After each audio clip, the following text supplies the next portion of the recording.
I'm out here at our Wild in the City event for the Arizona Elk Society. And this particular event, where we've got some really unique opportunities for young people to learn hands-on experience on what it takes to be in the outdoors, survive the outdoors, and basically enjoy the outdoors. One of our classes that we're offering this time is our mainstay, which is wildlife identification and game calling. And our young people learn about the life cycle of elk and deer and what they're doing, as well as our carnivores throughout the state. They get to feel the fur, they see the skulls and the horns and the antlers, and they also get to associate what sounds they make. As part of wildlife identification, we teach the children the vocalizations and the sounds that animals make and how their vocal cords and how their mouth structures take and associate with the sounds that they make. A lot of these children don't have a chance to experience firsthand the animals in the wilderness, so we take and try and give them a little bit of education on that to carry with them throughout the rest of their life. We're here at Wild in the City, and we're teaching kids of all ages and experience levels how to shoot archery. They're starting from the basics and learning how to build themselves up while they rotate through a bunch of different events so they all get a chance to shoot. Kids and parents alike are having a ton of fun, and so are we. I was able to have the opportunity to do a track station where we were able to let the children make various different tracks from bear to antelope to elk. And then we would put plaster so they had an actual track to take home with them. It's a great experience, especially for children. Just seeing their eyes light up when they're able to do this outdoor in nature, it's quite an experience, and it's definitely something that we need to have more children out doing.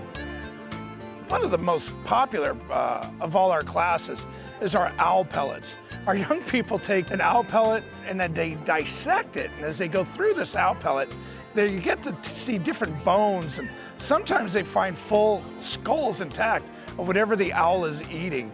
And with their tweezers and their microscopes, they're like little forensic scientists trying to put together pieces of a puzzle. The young people sure love it. It's one of our more popular science type experiments we do here at Wild in the City. So we're here today making survival bracelets out of 550 Paracord.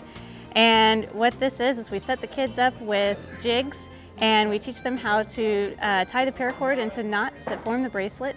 So in a survival situation, they can use that bracelet, they can unravel it and use that cord to tie things, hang things up, use it to build a shelter, and the kids just love it.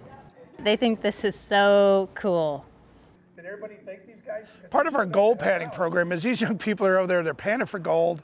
They're having a blast, looking for a little gold in the dirt, swishing it around. And they're also being given metal detectors, and we hide little objects throughout the floor, wherever we're at whatever location for Wild in the City. And our young people they got metal detectors out there scooping through the dirt and looking for coins and little objects that they get to keep as trophies.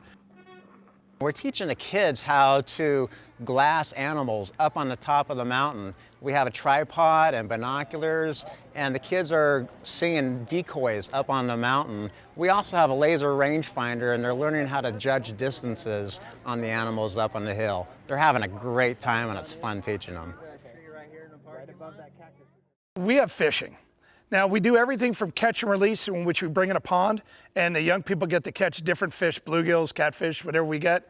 When that's not available, we do backyard bass. Backyard bass is where we teach young people how to cast, and they're a bass, they're a fish set on the ground.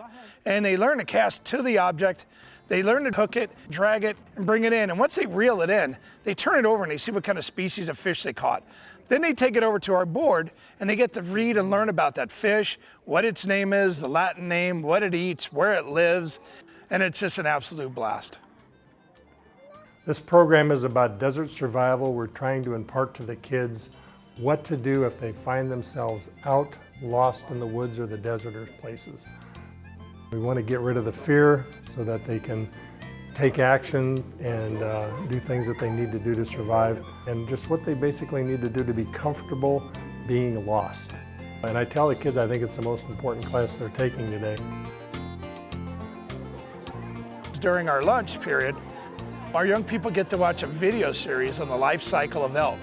And our director of the Elk Society, Steve Clark, gives them just a little brief synopsis about the life cycle from birth all the way through the end of the life of an elk. He talks about what their hoof prints look like, where to find them, what they eat, and it shows how they grow their antlers. And the kids are so amazed by how quickly they can drop their antlers and grow a new set, and how they come in bigger.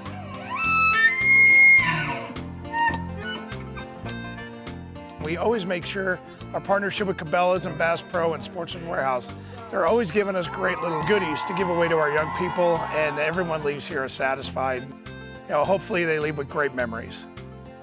Part of the Elk Society's mission is to get families together, to encourage them to get outside, go outdoors, go spend a weekend up in the woods or in the desert, but just do it together and do it safely and have a good time.